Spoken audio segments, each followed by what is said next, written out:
작년 9월에 제가 이제 이 자리에서 그 금요 기도회 때 그 말씀 전한 기억이 있습니다. 그 이후로 제가 이제 3월인가요? 이제 다문화부 이제 거기에서 강의를 하고 이제 또 오늘 이제 세 번째인데 오늘은 이제 가정의 달 그 마지막 주 또 이렇게 특강으로 이렇게 부탁을 받아서 이제 큰 비밀을 드러내는 부부라는 제목으로 이제 말씀을 좀 나누고자 합니다. 제목이 어떻게 된다고요? 큰 비밀을 드러내는 이제 부부입니다.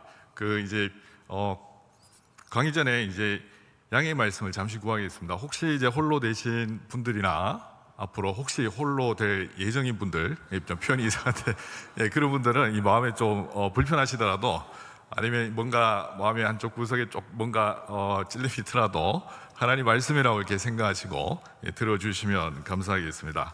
그 5월 21일이 무슨 날인지 아시죠? 부부의 날 뭐 하셨습니까? 별 이게 대답을 못 하시네요. 5월 21일 부부의 날이 어떻게 생긴 거는 다 아시죠? 해마다 부부의 날이 있을 텐데 제가 이제 설명해 드리겠습니다. 이제 1995년에 그 창원에서, 그 창원은 지금 제가 이제 저희 부부가 가족이 살고 있는 그 특례시인데 부산처럼 큰 광역시 아니더라도 그 약간 이제 작은 이제 인구 104만의 이제 창원 특례시에 그 이제 순복음 성문교회 권재도 목사님이라고 있습니다. 이 부부께서 이제 1995년에 처음 시작했습니다. 이 목사님이 TV를 보다가 어린이날 그 TV를 보다가 어린이날 어떤 아이 이제 인터뷰를 이제 듣다가 그 소원이 뭐냐는 그 앵커의 질문에 그 아이가 이렇게 대답하는 거예요. 엄마 아빠가 이제 같이 사는 게 소원이라는 거예요.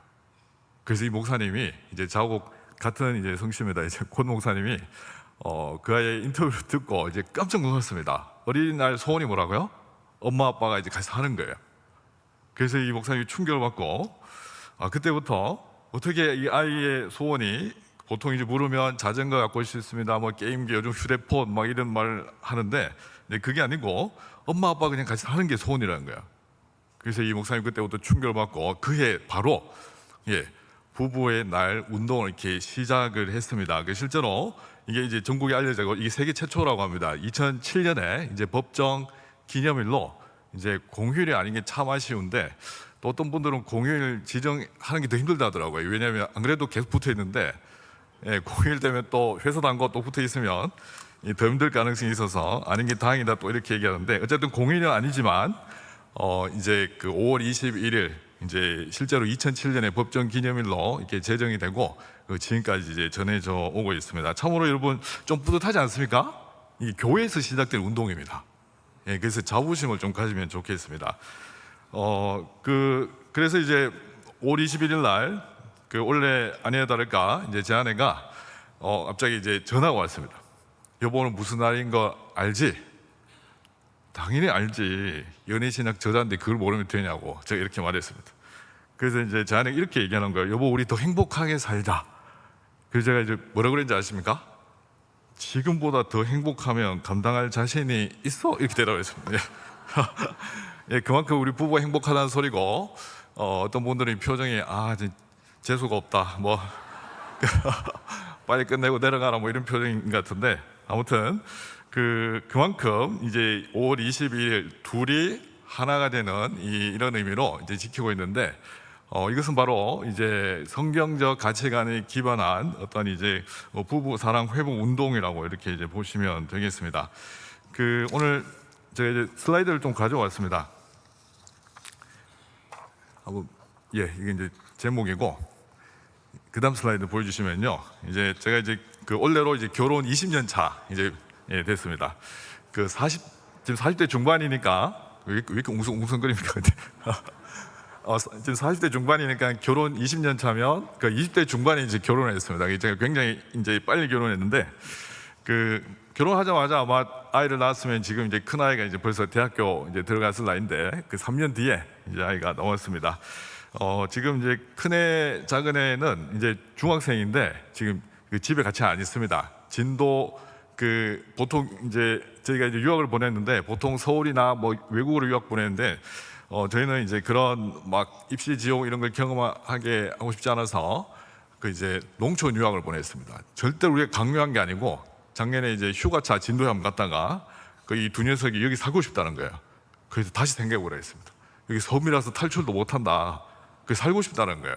그래서 이제 그러면 좋다. 가라고 했습니다. 그래서 그냥 둘이 가 있고 막내도 가고 싶다는 거. 막내가 아직 조금 어려가지고 넌 좀 더 있다가 중학교 들어가면 보내줄게 그래서 요즘 거의 뭐 신혼처럼 살고 있습니다. 큰 아이가 두 명이 없어지니까 집안이 굉장히 조용해졌습니다. 일단 너무 조용해졌고 이제 아래층에서 거의 뭐 일주일에 몇 번씩 올라왔는데 시끄럽다고 아들이 세 명이면 집안 분위기 어떤지 아시죠? 이 사진 보고 이제 행복하겠어요 이러면은 결혼 안 하신 분들이에요. 근데 행복해 보이지만은 이런 분들은 육아의 쓴맛을 이제 충분히 경험하신 분들이고 저희 아들이 이제 집에 있으면요 냉장고 문을 손으로 안 엽니다. 이제 분위기 아시겠죠, 그죠? 점잖해 보이지만 결코 점잖지 않습니다. 요즘 중학생이 워낙 커서 큰 아이가 저보다 더 큰데 아무튼 오늘 또 이렇게 부부 강의이기도 하니까 이제 제가 이제 잠시 보여드리겠습니다. 나이는 이렇게 아직 비교적 젊지만 어떤 이 부부가 그냥 행복해지는 게 아니라는 걸 제가 이제 뼈저리게 경험한 어떻게 보면 제 실패담을 여러분에게 소개하고 회복 과정을 오늘 좀 이렇게 알려드리고 싶어서 그렇습니다. 자, 그다음 슬라이드 한번 보여줄까요? 혹시 청년들 있습니까? 오늘 청년주의라고 해서 이거 하나 좀 붙여오긴 했는데 네, 하여튼 뭐 일단 이게 뭘까요? 제가 직접 찍은 사진입니다. 이제 저희 집 근처입니다. 제가 이제 저희 집 근처에 만창대교라고 있거든요. 이제 부산의 광안대교 축소판이라고 보시면 됩니다. 이게 전국 차박 성지로 소문나 있어서 요즘에 막 장난 아닙니다. 차박 쪽들이 너무 많고 특히 이 주말에 가면요 금요일 이제 불금부터 이 주일 저녁까지 거의 뭐 주일 새벽까지 이렇게 안 가던데 커플들이 굉장히 많이 옵니다. 그래서 저기 뭐 하냐면요 저기 뭘까요? 사랑의 자물쇠. 여기 계신 분들 혹시 안 해보셨어요? 너무 오래돼서 기억이 안 나시는가? 저거 이제 저도 어느 날 뭐 이렇게 쭉 보다가 뭐 작년인지 재작년 기억이 잘 안 나는데 이제 강의 때 좀 써먹고 싶어서 사진을 찍었습니다. 자, 이걸 보면요 청년들이랑 저희 기혼자들이랑 느낌이 좀 다른 것 같아요. 우리 청년들은 이 보면 뭐 어떤 생각이 들어요? 사랑의 자물쇠이 좋잖아요. 너는 내 거 이러면서 이렇게 하는데 저희 이제 결혼 생활 뭐 한 20년 이상 한 분들이 딱 보면요 자물쇠 하면 어떤 느낌 드십니까? 이거 웃으시잖아요. 이 족쇄 끔찍하다 뭐 이런 거 이게 이제 기혼 미혼 차이인 것 같습니다. 자, 아무튼 이제 저기 보시면은 잠깐 읽어드릴게요. 혹시 글자 보입니까? 맨 오른쪽. 이거 엄청 크네요. 부담스럽게 크네요. 보니까 맨 오른쪽에 보면은 지금처럼만 행복하자. 이 다 이제 좀 지나면 다 뻥이었구나 이렇게 생각이 될 건데 지금처럼 행복하자는 거예요. 이게 행복을 추구합니다. 그리고 또 이게 뭡니까? 영원히 변치 말자 예쁜 사랑. 아직 이제 이런 자물쇠 이런 걸 채우는 커플들은 결혼 조직의 쓴맛을 아직 이제 못 봐서 그렇습니다.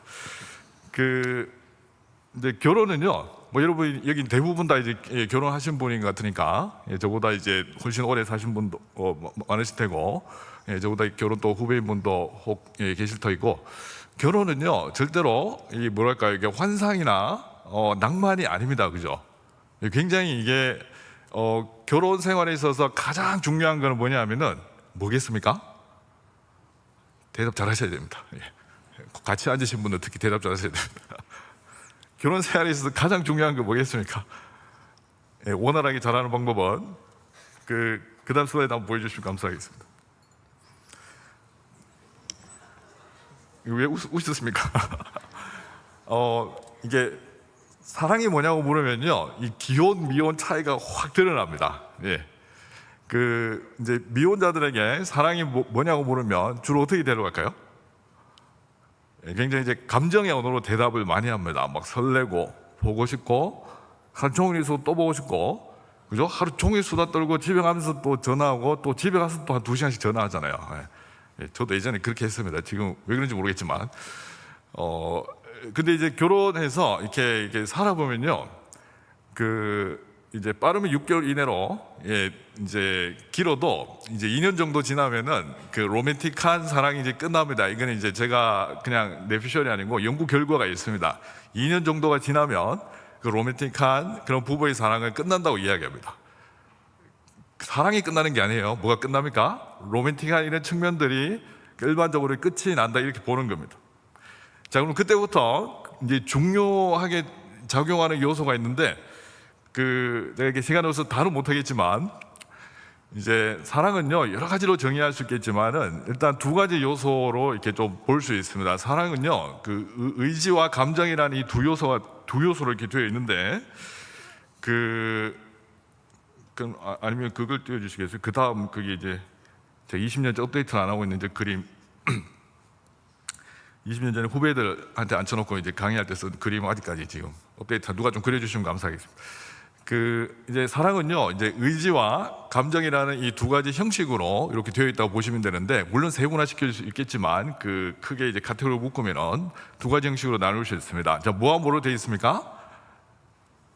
예, 왼쪽으로 보시면 됩니다. 오른쪽 이제 구원론하고 이렇게 좀 신학적으로 연결해서 설명할 부분은 지금 그냥 건너뛰시고 왼쪽으로 보시면 됩니다. 자, 의지와 이제 감정이라는 두 요소가 있습니다. 왜냐하면요, 우리 결혼하는 청년들에게 사랑이 뭐냐고 물으면 주로 뭐 보고 싶고 설레고 이제 감정의 언어로 대답을 많이 해요. 그죠? 근데 이제 사랑이 뭐냐고 정의를 해보라고 이렇게 하면요, 특히 이제 기혼자들 또 청년들 중에서도 그 감성이 없는 그런 약간 AI 같은 청년들은요, 이제 저도 예전에 그랬지만 주로 이제 냉혈 동물적인 답변을 많이 합니다. 사랑은 오래 참고 막 이런 것만 대답하는 거예요. 그래서 고린도전서 13장 앞으로 이제 가보시면요, 사랑은 이제 감정의 언어와 의지의 언어로 구성이 되는데, 이 보시면요, 성경에서 사랑장이라고 이제 알려져 있습니다. 사랑은 어떻다고요? 오래 참는 걸로 시작합니다. 결혼하신 분 다 알잖아요. 안 참으면 어떻게 되는지. 근데 그냥 참는 거로도 안 되나 봐요. 7절에 가면요, 뭘 참다고요? 모든 걸 또 참아야 된다. 모든 거. 예. 요즘 결혼 생활에 큰 위기로 작용한 요소 중에 하나가 참기 싫어합니다. 정말 참는 거 힘들어합니다. 못 참겠다는 거예요. 최근에도 이제 부부 위기 상담 뭐 비슷하게 한번 했습니다. 저희 동네에 좀 큰 교회가 있는데 거기 이제 사모님 한 분이 이제 위기가 온 거예요. 사역자 부부로 해서 절대로 이상적인 부부가 아닙니다. 병든 사역자들이 부부가 정말 많습니다. 10년 전에 저를 포함해서 사모님이 찾아온 거예요. 제 아내 이렇게 아내 소개로 이렇게 심각한 거예요. 이유가 뭔지 아세요? 못 참는다는 거예요, 둘이. 참는 게 안 돼요, 참는 게. 나이도 40대인데. 사랑은요, 어떻게 시작한다고요? 오래 참는 걸로 시작합니다. 그리고 이 모든 것을 또 참아야 됩니다. 그리고 또 어떻게 됩니까? 모든 것을 믿고, 모든 것을 바라고, 모든 것을 견뎌야 됩니다. 그래서 사랑이 뭐라고 물으면 참는 걸로 시작해서 견디는 걸로 끝납니다. 그러면 누가 결혼하고 싶어요? 이렇게 대답하시고 싶죠? 옛날 어른들이 그러시더라고요. 결혼을 해도 후회, 안 해도 후회니까 하고 후회하는 게 좋다, 뭐 이렇게 말씀하시던데, 그냥 너무 심각하게 반응 안 하셔도 됩니다. 우정한 얘기입니다. 이제 갈수록 지금 참기 힘든 시대에 우리가 접어들었습니다. 일단 스마트 기기가 그렇게 만듭니다. 이제 순간적인 것에 반응하는 거에 갈수록 익숙해지게 만듭니다. 이게 부부간의 사랑이랑 무슨 관련이 있습니까? 라고 질문하시면요, 저는 자신 있게 말할 수 있습니다. 성경에서 부부간의 사랑이랑 가장 닮은 사랑이 뭔지 아십니까? 우리를 향한 하나님의 사랑입니다. 제가 지어낸 게 아닙니다. 성경 본문 우리가 읽었습니다. 에베소서 5장 31절, 32절 좀 이따 띄워주시고, 제가 슬라이드로 준비는 안 해왔는데 성경을 여러분 쭉 보시면요, 하나님과 그러니까 부부의 사랑을 뭐와 가장 자주 비유하냐면요, 사랑이라는 맥락에서 부부의 사랑이 가장 닮은 사랑이 뭐라고 비유한다고요? 이 말이 좀 자꾸 보이네요. 그러니까 우리를 향한 하나님의 사랑입니다. 그 예레미야 3장 14절 나중에 한번 찾아보세요. 이 배역한 자식들아 돌아오라. 앞에는 자식이라 했는데 돌아오라 했는데 내가 너희 남편이다 이렇게 말씀합니다. 하나님 우리 남편이라는 거예요. 이사야서에도 계속 나옵니다. 주 만군의 여호와가 이르노라 내가 너를 지으시니가 너의 남편이시니. 신약에 넘어오면 그리스도를 우리의 뭐라고 말씀합니까? 신랑 되신 그리스도. 우리는 그의 신부된 교회라는 거예요. 이게 그냥 비유가 아니거든요. 단순히 무미건조한 관계만을 나타내는 것이 아니고 여기에 가장 핵심이 뭐냐면요, 하나님과 우리의 이 사랑 있잖아요. 사랑의 관계. 정말 이 사랑이 가장 닮은 우리 편에서의 이 현장, 관계성의 현장이 뭘까요? 부부라는 거예요. 부부. 이 점을 여러분 정확하게 아셔야 됩니다. 그래서 하나님을 사랑한다는 걸 가장 확실하게 증가할 수 있는 이제 현장이 이제 부부예요. 부부.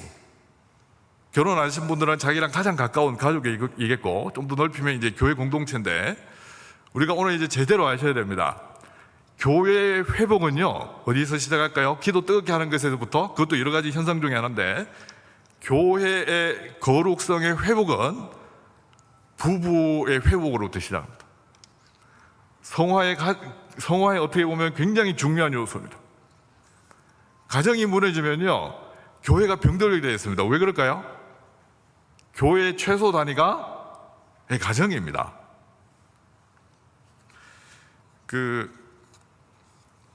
슬라이드 에베소서 5장 한번 띄워주시기 바랍니다. 에베소서 5장 31절 32절. 제가 준비한 슬라이드를 띄워주시면 감사하겠습니다. 거기 이제 표시가 좀 돼 있어서.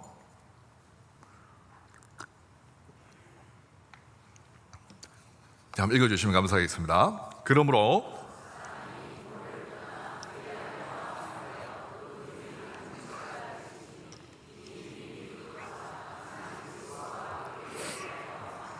아멘. 번역을 한 군데 좀 바로 잡겠습니다. 사람이라고 되어 있지만 저게 이제 바울이 바로 쓴 게 아니고, 여러분 성경에 보시면 기역 그렇게 되어 있을 겁니다. 제 거는 기역인데 각주에 달려 있는데 어디에 나왔다고 되어 있습니까?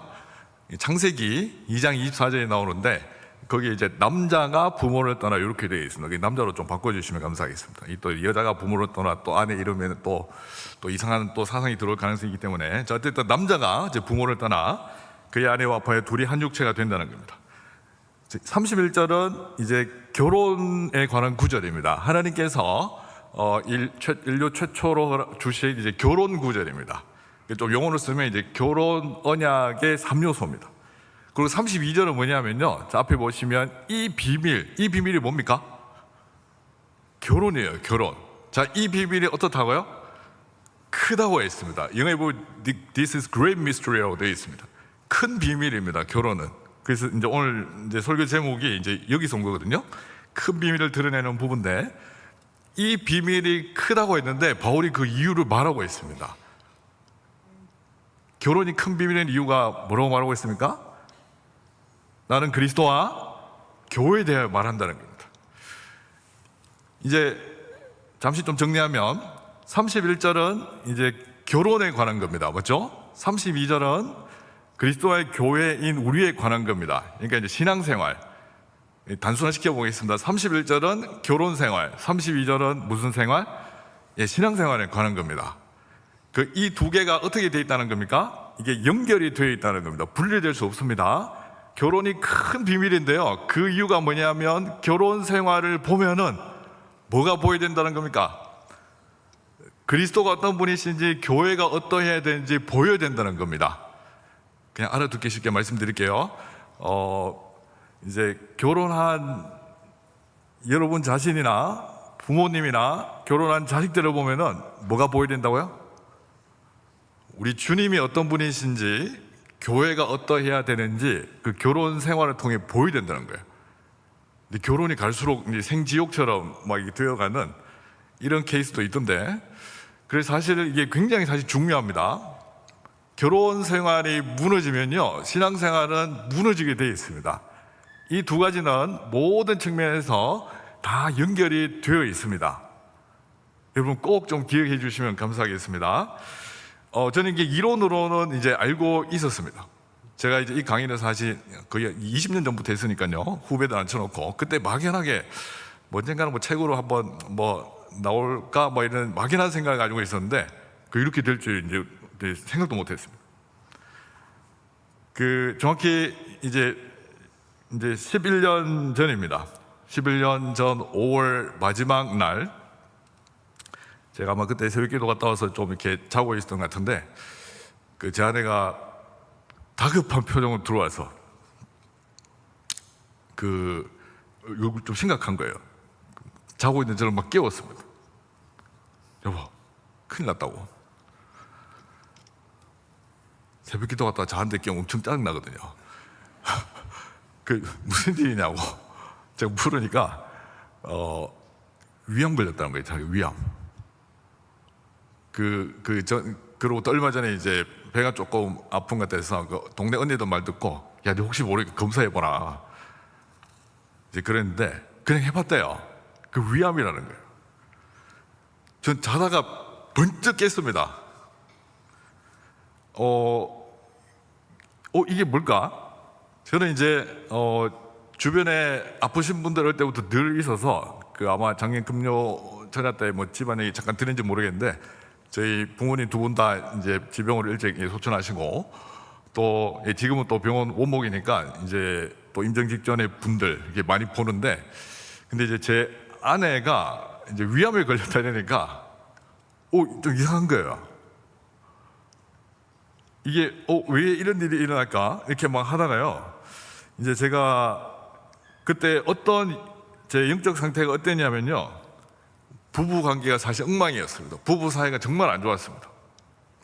저는 그때 SFC 간사로 이제 대구 경북 지역에서 열심히 캠퍼스 선교를 하고 있었습니다. SFC 간사님들 진짜 힘들거든요. 아침에 다 잘 때, 가족들 잘 때 일어나서 캠퍼스 가서 막 사역을 하다가 또 가족들 다 잘 때 또 집에 기도로 옵니다. 그 생활을 계속 하는 거예요. 계속 가족들하고 보낼 시간이 없는 거예요. 제 아내가 이제 힘들다는 사인이 이렇게 몇 번 왔어요. 좀 사역을 적당히 하면 되는데 저처럼 막 몰입하는 사람들이 좀 그래요, 사실. 힘들다는 사인을 여러 번 이렇게 보냈는데 제가 그때마다 이제 외면했습니다. 이유가 뭔지 아세요? 남편이 하나님 나라와 캠퍼스 복음을 위해서 이렇게 밖에서 열심히 사역하는데 그게 뭐 흥미나는 거예요? 표정이 좀 안 좋아지. 제가 11년 전에 그랬습니다. 11년 전까지. 미쳐도 지금 생각해보면. 제가 그런 마음이었다니까요.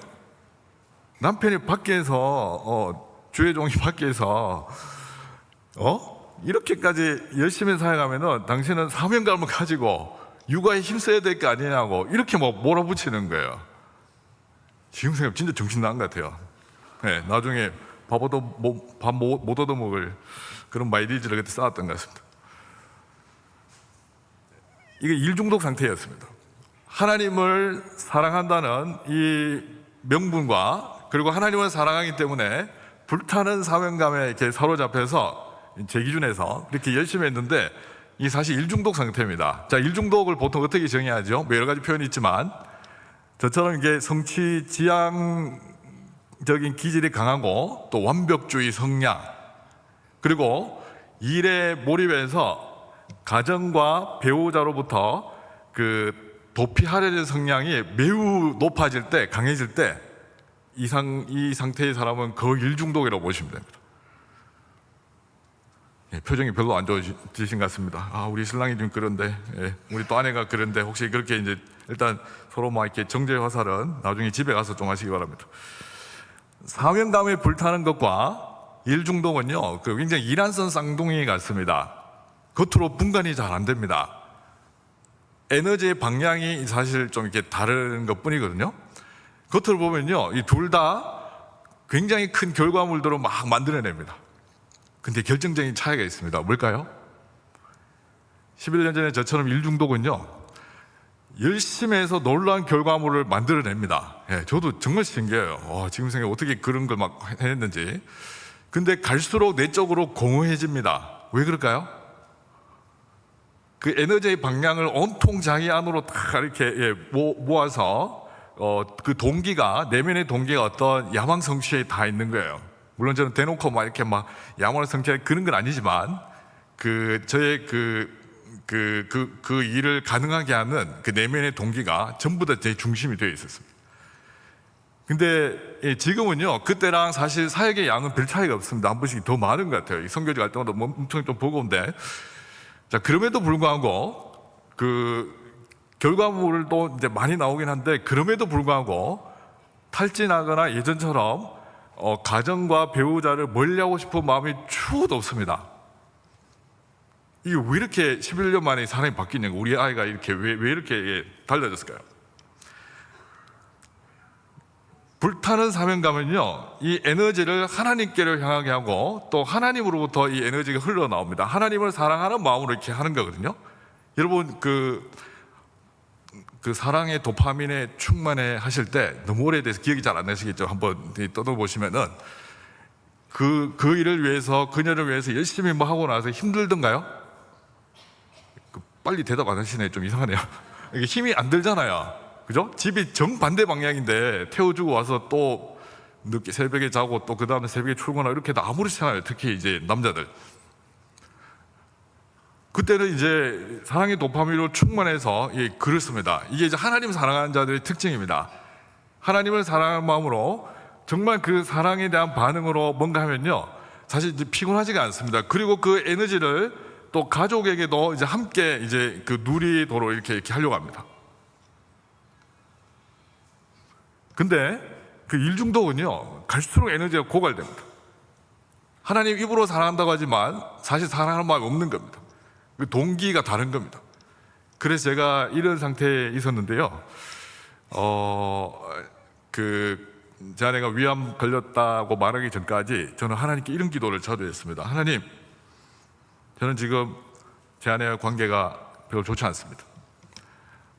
하나님 나라 위해서 제가 열심히 이렇게 사역하는데 제 아내가 믿음이 좀 부족한 것 같습니다. 하나님 좀 이해해 주시면 좋겠습니다.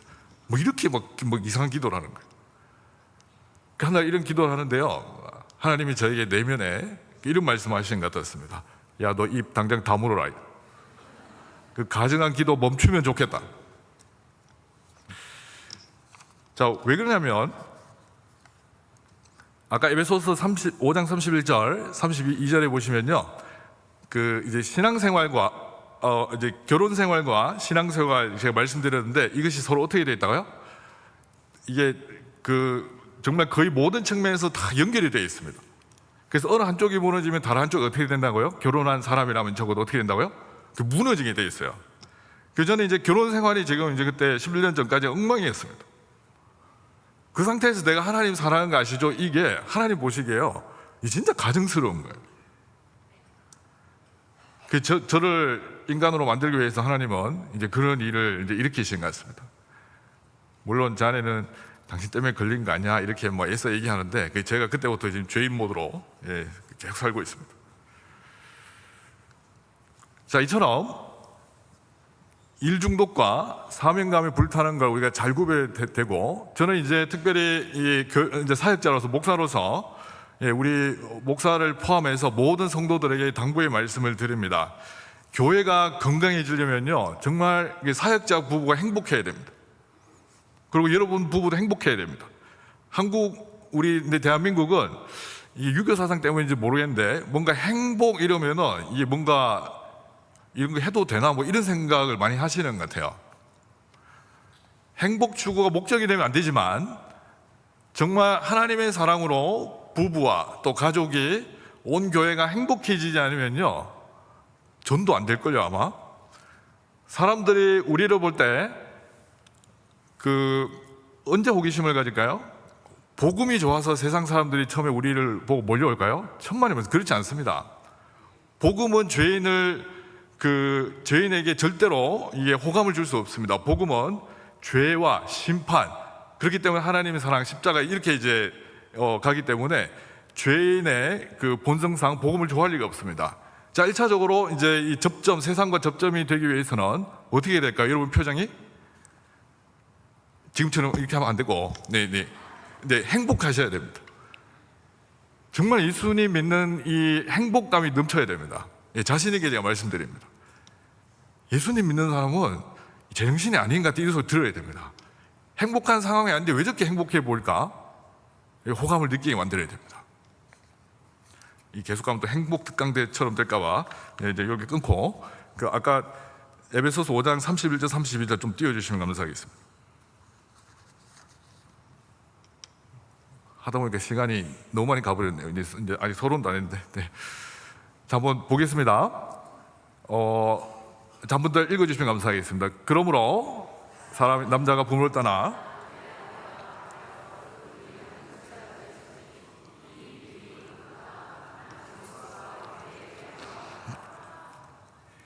아멘.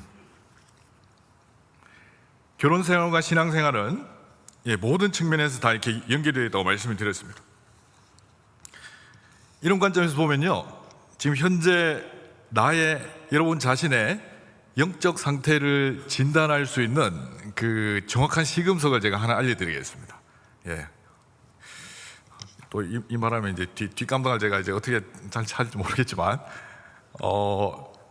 아까 제가 말씀드렸습니다. 배우자와 관계가 안 좋으면요, 이 필연적으로 누구와의 관계가 이렇게 이제 왜곡되게 되겠습니까?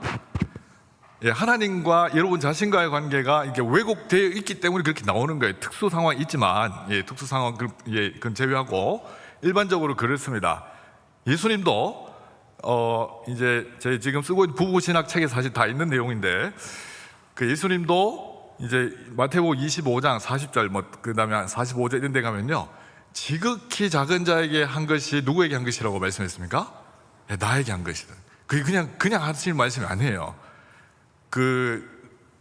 당신의 이제 지체된 일부인 성도인 누구와 당신을 동일시하시는 겁니다. 우리 부부는요, 여러분 이제 부부로 존재하는 커플들은요, 그리스도의 한 몸 된 지체 가운데서도 가장 가까이 하나님이 붙여놨습니다. 이걸 포함해서 전체가 그리스도의 한 몸이라고 생각하시면 됩니다. 여러분 몸 한쪽이 이렇게 아프면요, 온 몸의 신경이 막 쓰이잖아요. 그러면 정말 배우자의 관계가 이렇게 틀어지면요, 결국 이것이 이제 알고 보면은 이제 하나님께서 이게 아파하신다는 거예요. 그리고 그 원인 제공할 남편인지 아닌지 모르겠는데 결국 그 하나님과의 관계가 틀어져 있기 때문에 그게 배우자의 관계로 이렇게 나타난 경우가 대부분입니다. 저는 이제 11년 전에 어떻다고요? 배우자와 관련 없는 하나님 사랑이 가능한 줄 알았습니다. 아까 말씀드렸잖아요. 저 그래도 하나님 사랑한 거 아시죠? 제 그 실패담을 다 지금 쓰고 있습니다. 저 부부신학 책에. 연애신학에는 안 나오는데. 그러면 이렇게 생각하시면 되겠습니다. 자기가 지금 하나님을 어느 정도로 사랑하고 신앙생활을 제대로 하는지는 멀리 갈 것도 없습니다. 배우자 대하는 태도 보면 됩니다.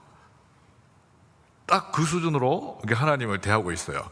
저는 이거 인정하기 싫었거든요. 정말 인정하기 싫었습니다. 어떻게 이게 가능하냐고. 근데 하나님께 저를 꺾으셨어요. 교만을 꺾으셨습니다. 딱 그 수준으로 하나님을 대하고 있습니다. 제 말입니까? 그리스도와의 교회 관계가 무슨 관계를 통해 입증이 되어야 된다고 아까 에베소서에 말씀하고 있습니까? 그리스도의 교회 관계가 무슨 관계를 통해 드러나야 됩니까? 남편과 아내의 관계를 통해서 드러나야 됩니다. 이거 하나만 잘 하시면요, 교회 안에 이토록 이혼율이 높을 리가 없습니다. 정말 우리는 이 부분에서는 좀 솔직해져야 됩니다. 우리의 영적 상태가 적나라하게 드러나는 부분이 이제 부부의 관계입니다.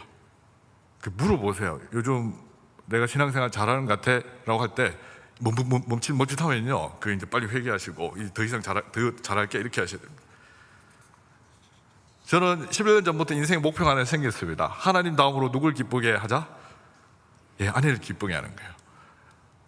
물론 이제 이렇게 강의하면요, 이걸 한쪽이 신앙생활을 잘 안 하고 한쪽이 이렇게 신앙생활 열심히 하는 거, 이게 또 한쪽 배우자가 이걸 또 악용하는 경우도 있어요.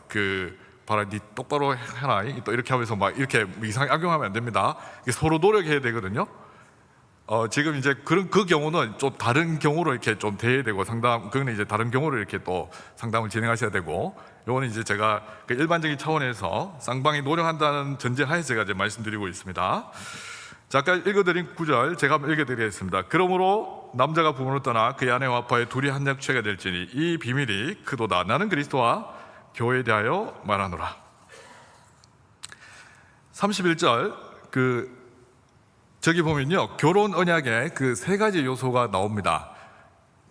찾기 쉽도록 제가 표시를 해왔습니다.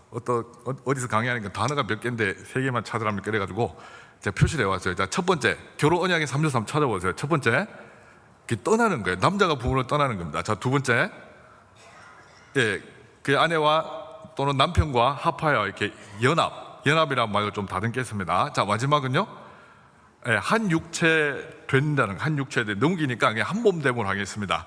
이 세 가지는 이제 수학 공식적으로 외우시면 감사하겠습니다.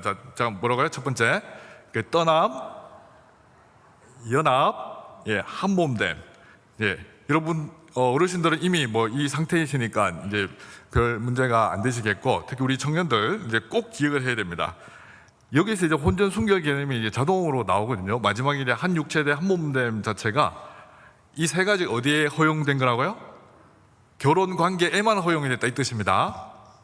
예, 저한테 따지지 마시고 하나님께 따지면 감사하겠습니다. 이게 지금 연애신학 시간이 아니기 때문에 자세한 또 책을 통해 읽어보시면 되겠고, 천국 전화번호 66국에 3927 전화 걸어서 따라주시면 감사하겠습니다.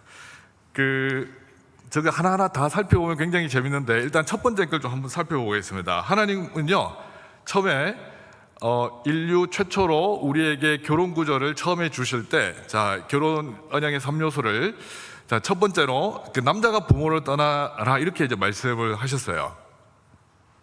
왜 콕 집어서 남자가 부모를 떠나라 하셨을까요? 자, 왜 그러냐면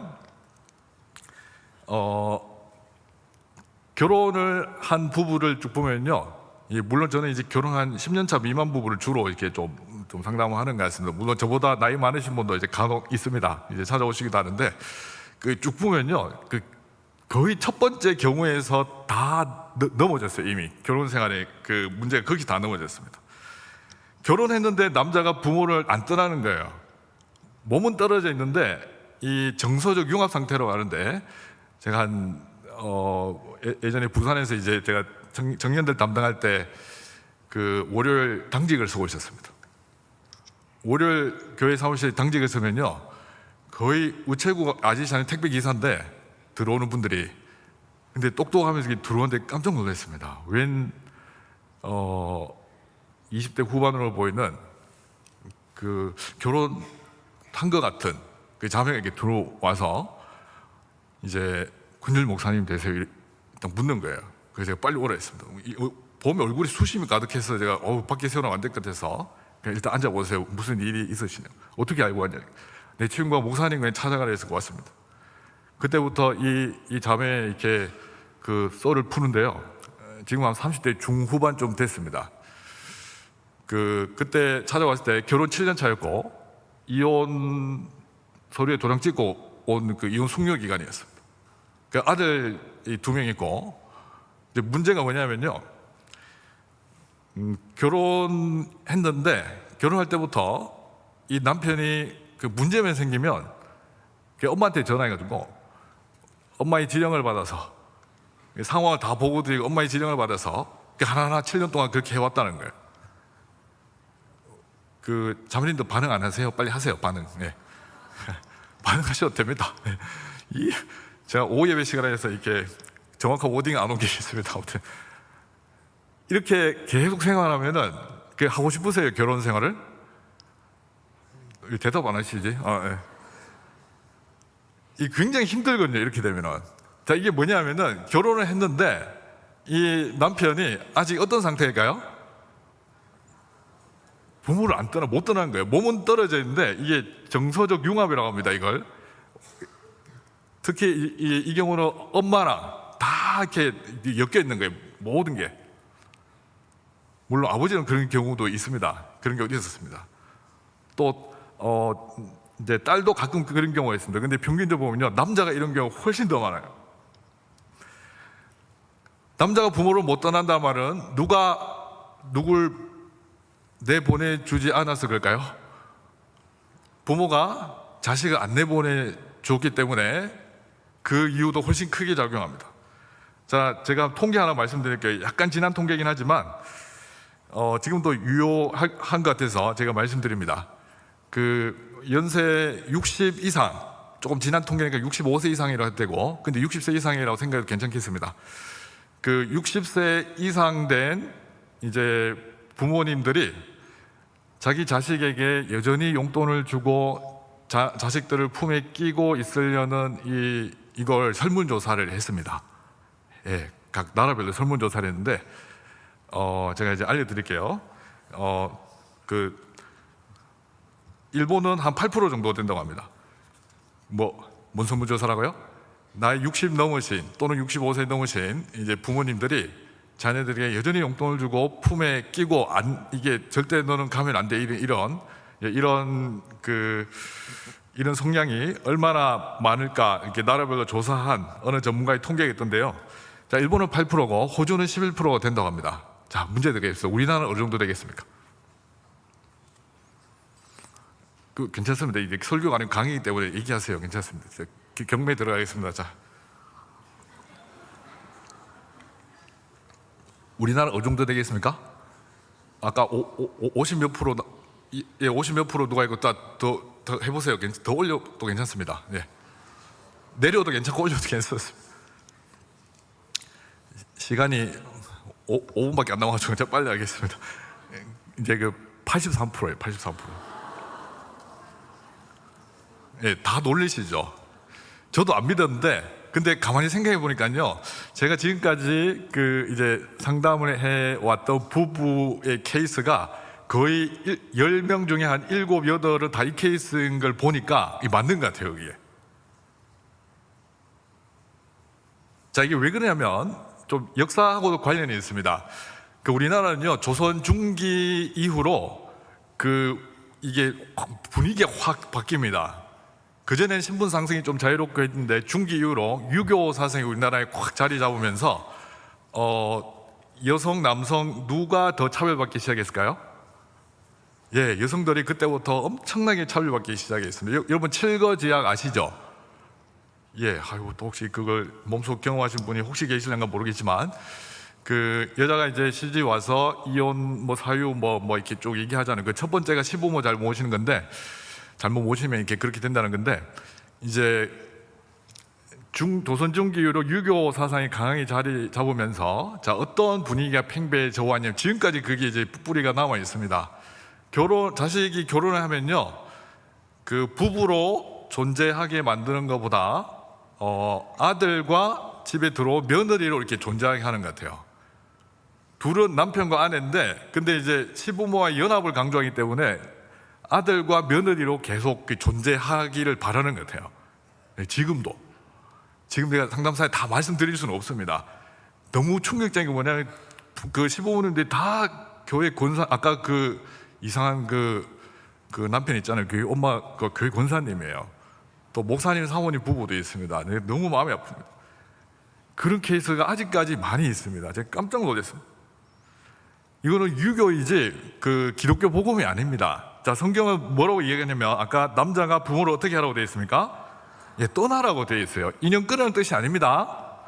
이제 원어로 보면요, 원어 발음은 하지 않겠지만 보면 부모에게 하던 언약적 중성을 중단하고 이제 그걸 누구에게 하라는 거예요? 아내에게 하라는 거예요. 아내에게. 관계 끊으라는 뜻이 아닙니다.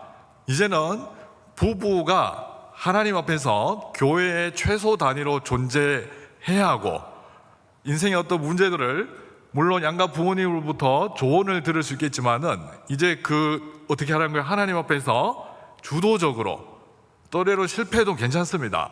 하나님 앞에서 그 부부의 그 1대1 관계성 속에서 그 스스로 인생을 개척해 가길 바라는, 이게 이제 하나님의 마음으로 이렇게 말씀이 녹아 있습니다. 부모를 떠나 언약적 이별이라고도 표현합니다. 그래서 그 결과로 언약적 결합, 언약적 연합이 이루어지는데 누구랑 이루어진다고요? 예, 배우자랑 그렇게 된다는 겁니다. 한국 교회는요, 유교 사상 때문에 이 부분에서 많은 경우에 실패했습니다. 제가 어릴 때 저희 집도 그랬습니다. 아버지가 엄청난 마마보이셨습니다. 어머니가 정말 고생이 많이 하셨습니다. 결국 집 나갔습니다. 예, 우셨어도 괜찮아요. 예, 다 지난 일이고, 예, 어머니 집 벌써 7년 전에 소천, 우리 부모님 다 돌아가셨습니다. 정말 우리는 그 부부로서 존재하는 것이 뭔지 이렇게 알아야 되고, 시간이 이제 한 5분 정도 남았는데, 한 5분 만에 제가 랩을 예, 혹시 양해해 주시면 10분까지 되겠습니다. 아니면 그 부부 과정, 그 5주 과정 때 하겠습니다. 예, 창세기 2장 좀 건너뛰어서 창세기 2장 이제 15절 18절 좀 띄워주시면 감사하겠습니다. 자, 같이 읽어볼까요? 여호와 하나님이 그 사람을 이끌어 에덴 동산에 두어 그것을 경작하며 지키게 하시고, 사람이 혼자 사는 것이 좋지 않으니 내가 그를 위하여 돕는 배필을 지으리라. 예, 16절 17절 좀 건너뛰었습니다. 자, 이게 뭐냐면요, 이제 인류 최초의 연애이자 동시에 결혼이 이제 이루어지는 그 과정인데, 자, 여호와 하나님이 그 사람 아담입니다. 이끌어 에덴 동산에 두어 그것을 경작하며 지키게 하시고, 에덴 동산 하나님 나라의 원형입니다. 죄 없는 하나님 나라의 원형. 그 이제 오늘 우리를 치면요, 이 온 세상이 사실 하나님이 그 태초의 에덴 또는 그 이상으로 우리를 통하여 경작하며 지키게 하시는 그 사명의 현장 가운데 우리가 있습니다. 이게 하나님 나라 강의와 이제 겹치기 때문에 깊게 들어가지는 않겠습니다. 거기에 이제 아담을 두어서 에덴 동산을 이끌어 가신 분은 하나님이시고, 실제 액션은 누가 취했습니까? 아담이 실제로 경작하며 지켰는데, 자, 이런 맥락에서 쭉 이제 18절 말씀이 나오거든요. 18절 말씀을 흔히들 이제 오해를 많이 하십니다. 어떻게 오해하실까요? 하나님 우리가 외로운 걸 싫어하시나 보다 이렇게 오해를 하세요. 절대 그런 이야기가 아닙니다. 사람이 혼자 사는 것이 좋지 아니하니, 이때는 죄가 들어오기 전입니다. 그래서 죄로 말미암은 결핍에서 생기는 외로움이 뭔지 모르는 상태입니다. 여러분 한번 경험적으로 아시잖아요. 그 외로워서 결혼했더니 어때요? 더 외로우시잖아요. 아닙니까? 결국 주님밖에 없다 이제 이렇게 되거든요. 그 외롭기 때문에 결혼한 이게 아니고, 자, 왜 하나님이 사람이 혼자 살아가는 게 좋지 않다고 하셨을까요? 15절에 지금 아담이 뭐 하고 있습니까? 하나님이 주신 사명, 그죠? 에덴 동산을 경작하며 지키게 한 이 사명을 이제 감당하고 있었습니다. 이거 아담도 혼자 하는 거 좋다 안 좋다? 안 좋다는 거예요. 그래서 누굴 보내주십니까? 돕는 배필을 보내주십니다. 여자만 도와야 되냐? 꼭 그렇게 저는 단정하기는 싫습니다. 예, 페미니스트에 공격당하기 싫은 이유도 있지만, 하여튼 이 부분 지금 자세한 시간이 없고, 자, 어쨌든 이제 좀 정리를 해야 되겠습니다. 여러분 이제 부부로 존재하는 이유는요, 자, 첫 번째는 그리스도의 교회의 신비적 연합인 그러니까 하나님과의 그 신비적 연합, 하나님 사랑을 가장 생생하게 드러내는 그 선교 현장이 바로 이 선교 현장입니다. 선교 현장이 바로 이제 부부기 때문에 그렇습니다. 자, 두 번째는 부부로 존재하는 이유는요, 우리가 피조물임을 여기서 이제 우리가 접할 수 있습니다. 우리는 사랑만으로 존재하는 그 커플이 아닙니다. 뭘까요? 목적이 있는 거예요. 목적. 하나님이 이 땅에 보내신 목적이 있습니다. 뭘 하라고요? 하나님 나라를 살아내라는 거예요. 그 일을 위해서 이제 교회 공동체가 있는 겁니다. 또 그 최소 단위를 가정으로 존재하는 겁니다. 그래서 부부가 이제 굉장히 건강해야 되고, 한 샘플만 제가 말씀드리고요, 이제 진짜 정리하도록 하겠습니다.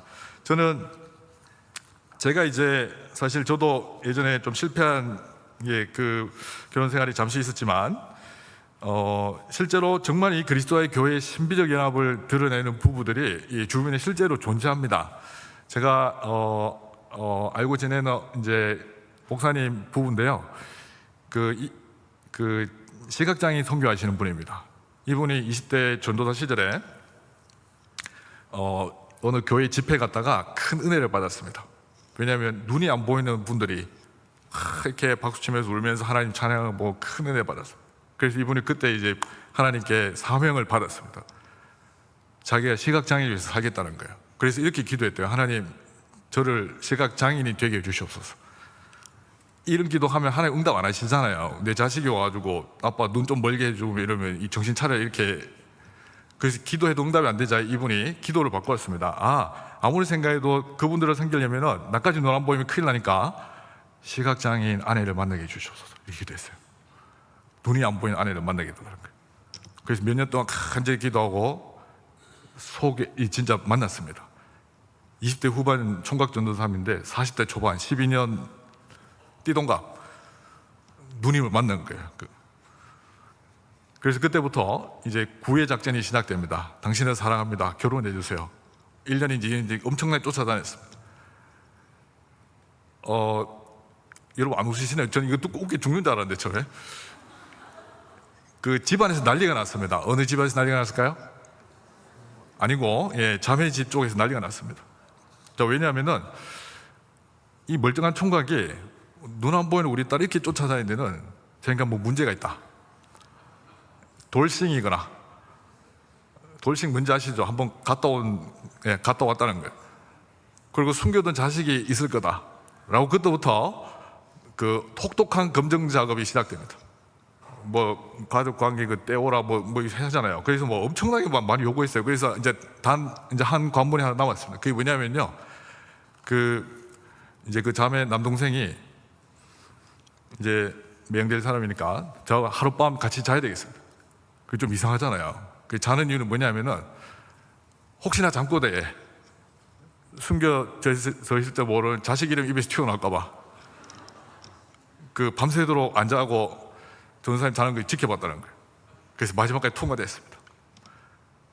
그래서 지금 결혼해서 잘 살거든요. 그 창원에게 찾아와서 저희 부부랑 교제를 했는데요.